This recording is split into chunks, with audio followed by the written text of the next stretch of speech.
Welcome to the Turkey Hunter Podcast with me, your host, Andy Galliano. In this podcast, I share with turkey hunters just like you how to have more turkeys on your hunting property and how to have more successful turkey hunts. I teach you how to do this with tips and interviews with turkey hunting pros, wildlife management tips, and entertaining turkey hunting stories. Tune in weekly as I share proven and simple strategies to help you have more success this turkey season. Make sure to head over to www.iamturkeyhunting.com to subscribe to receive free turkey hunting tips, tactics, strategies, and product reviews. Also, please visit and like my Facebook fan page. Go to Facebook and search I Am Turkey Hunting, and also feel free to post your turkey hunting photos from this past season and let us know where and when you killed your bird. For all of you Twitter users out there, please follow me on Twitter, where my handle is @TurkeyHitman, and I will be sure to follow you back. And now, for this week's show. Hello and welcome back to this week's episode of the Turkey Hunter Podcast. You are listening to episode number 149, Homemade Turkey Collars. And I am your host, and the guy who is just giddy about college football season starting.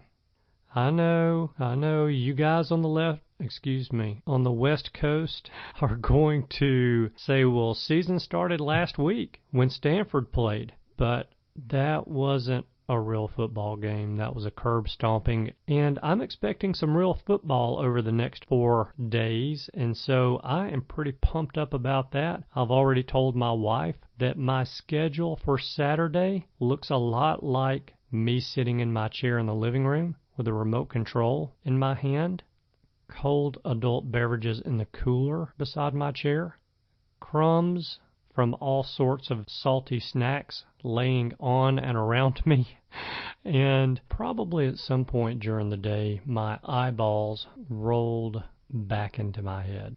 I am pretty pumped up about college football season starting.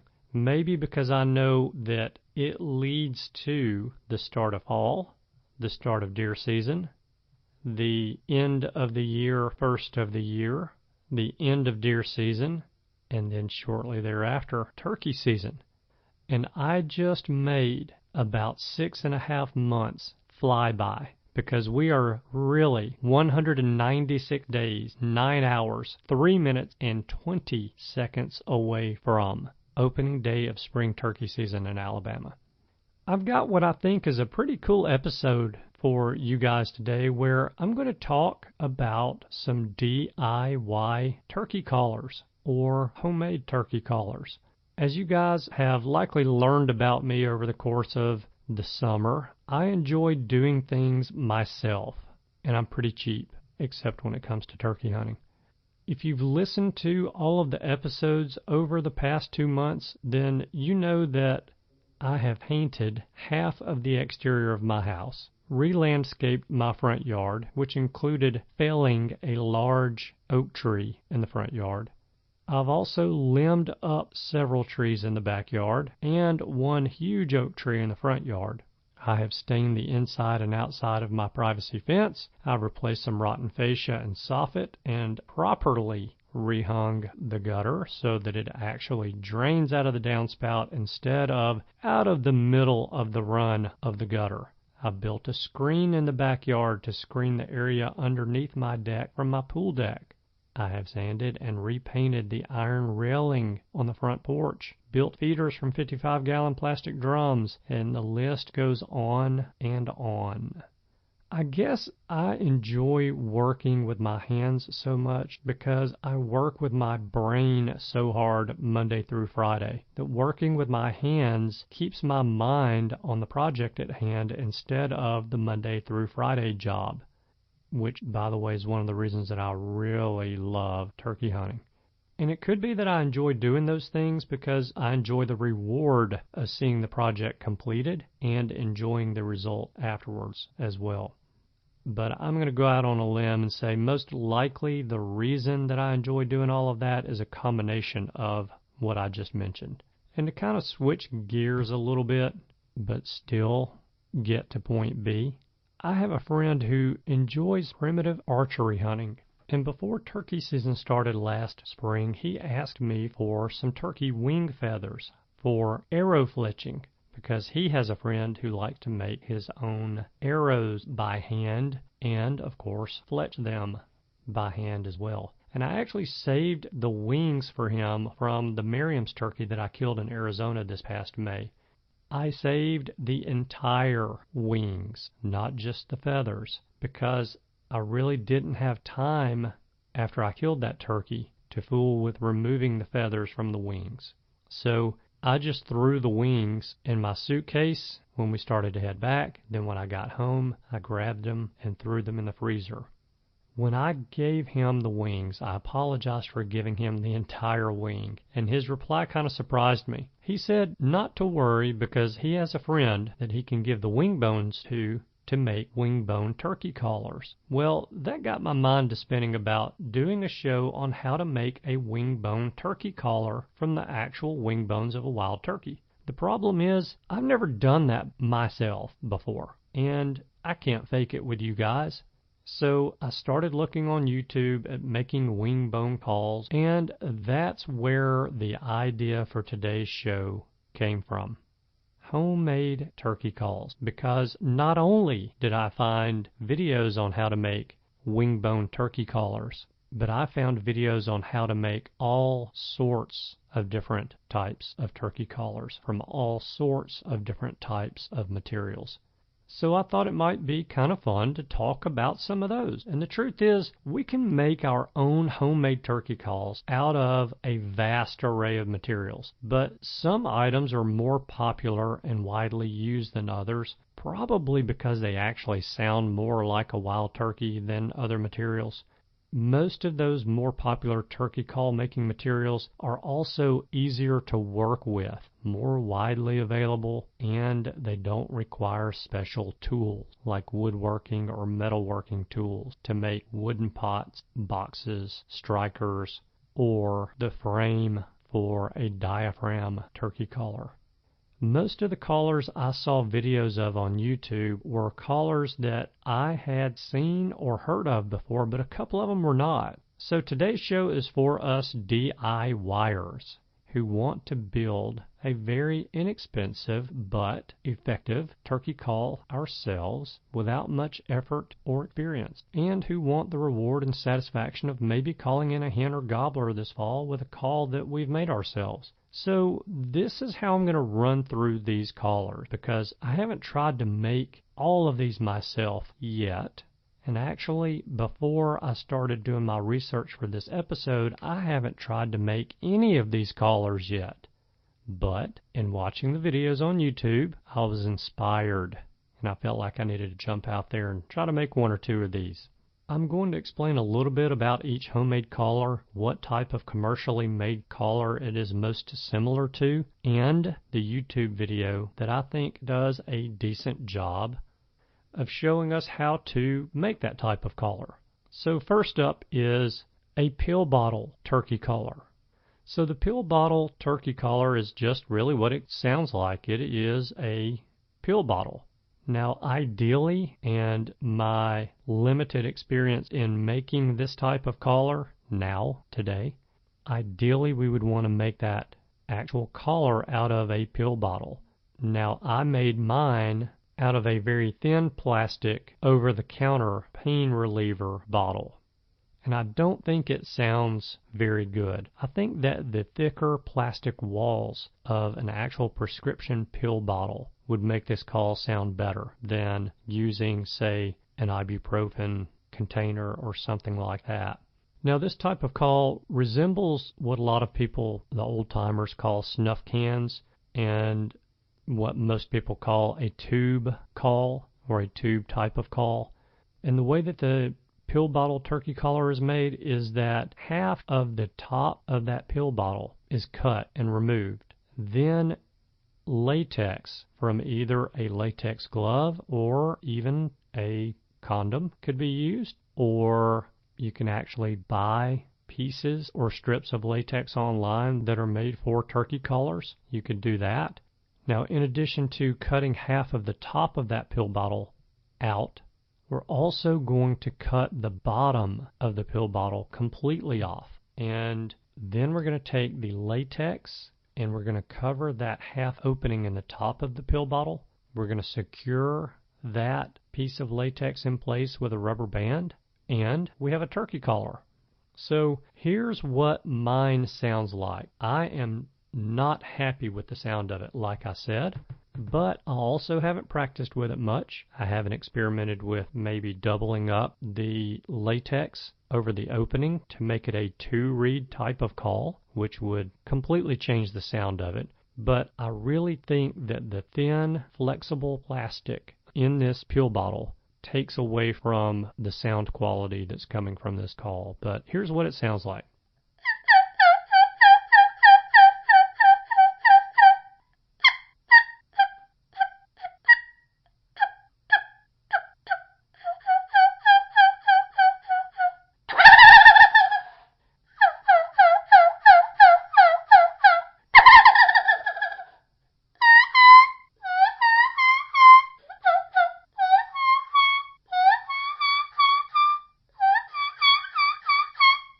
So it's not terrible, and I think it has a really decent key. Now, I literally just made this about 2 hours ago, and I have really not even practiced on it. That is really probably the 3rd time that I've blown that collar. So I have a feeling if I tinker around with that collar a little bit, I could actually make that into a decent sounding collar that I could seriously use to call in a wild turkey. Now, just to give you a comparison, here is a real tube call that I purchased several years ago, and the latex on it dry rotted, and I replaced it before this spring. But just to give you an idea or give you a comparison, this is also a plastic tube with a piece of latex over it, but here's what it sounds like.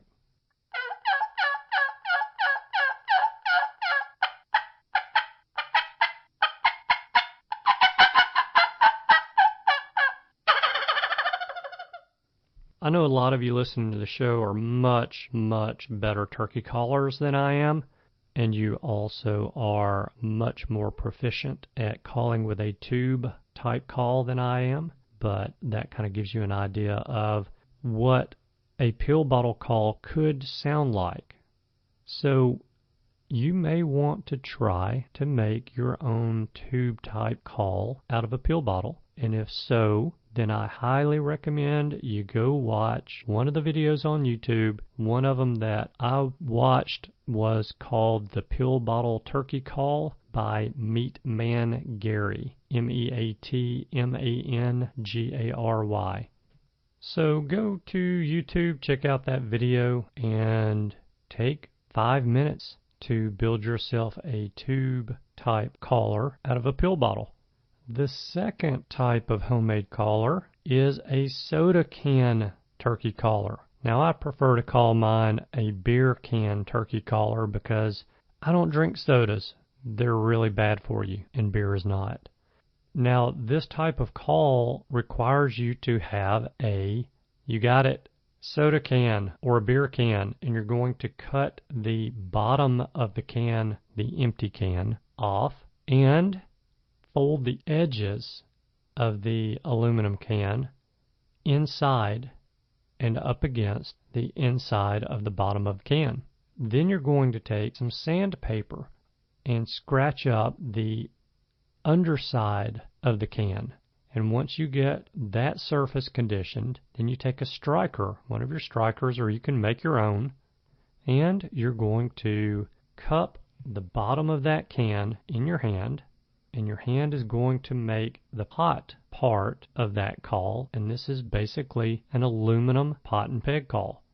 Now, I've not tried it yet, but I have a feeling that I will Saturday while I watch football, because I should have plenty of cans laying around. Now, I have no reason to believe that this will not work and sound pretty good. It sounds pretty good in the video on YouTube. And if you want to check out that video and how to make it, the video is called Pop Can Turkey Call by Bucks N Beards Outdoors. That's Bucks, the letter N, Beards, Outdoors. Bucks and Beards Outdoors. So go check out that video and cut open an empty aluminum can, fold it up, and see if you can make some beautiful turkey sounds with it. All right, so the third type of homemade collar that I want to talk about is the ink pen turkey collar. Now, I never thought about this one, nor had I ever heard of it before, but I have zero doubt that it will work. Okay, so that is all that I've got for you for the free portion of today's episode of the Turkey Hunter Podcast. If you would like to hear the rest of this episode and get the link to all of the videos on YouTube that I'm telling you about for each one of these types of turkey collars, then you will want to become a premium subscriber to the Turkey Hunter Podcast. And you can do that very easily by following instructions after you text the word Turkey Hunter. That's one word, Turkey Hunter, to the number 44222. Turkey Hunter to the number 44222. Once you do that, I'll reply back with a text asking you for only your email address, and you'll send me that email address, and I will send you the link that you can click and follow to become a premium subscriber to the Turkey Hunter Podcast, where you can get the premium content for today's episode and the premium content to all of the episodes in the past, as well as access to the premium content for future episodes for the next 52 weeks. So that's all that I've got for you guys today, but I'm going to ask you for a favor, and the favor is this. If you would, please, if you've not already done so, go to Google and search PayPal Hurricane Harvey. Then pick one of the 4 charities that are listed on that page. Those 4 charities are Direct Relief, American Red Cross, Save the Children, or Team Rubicon, and make a donation to help the flood victims in Texas and Louisiana.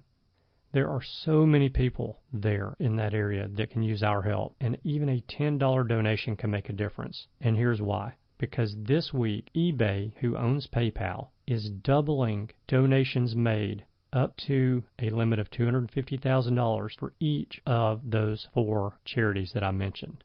So I've done a little bit of research on all 4 of these charities, and I went to the charitynavigator.org website, where I found that Direct Relief gives 99% of their revenue to support their cause. The American Red Cross gives 90%. Save the Children gives 89.6%. And Team Rubicon doesn't yet have a rating on charitynavigator.org because they haven't supplied 7 years of information to the organization for them to be able to be listed on the website.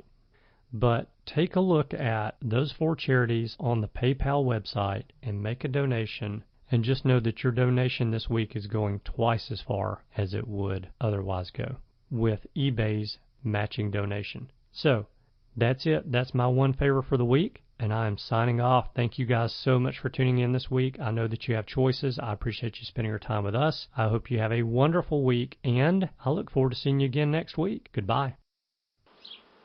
Thanks for tuning in. You were just listening to the Turkey Hunter Podcast. If you enjoyed the show, please go on over to iTunes and leave a 5-star review. And make sure to head over to www.iamturkeyhunting.com to subscribe for free turkey hunting tips, tactics, strategies, and product reviews to help you have a more successful turkey season. And stay tuned for upcoming episodes on hunting afternoon birds, how to film your hunt, and the breeding cycle of hens, as well as some guest interviews. Thanks again for listening. We know your time is valuable, and we appreciate you sharing some of it with us. See you next week.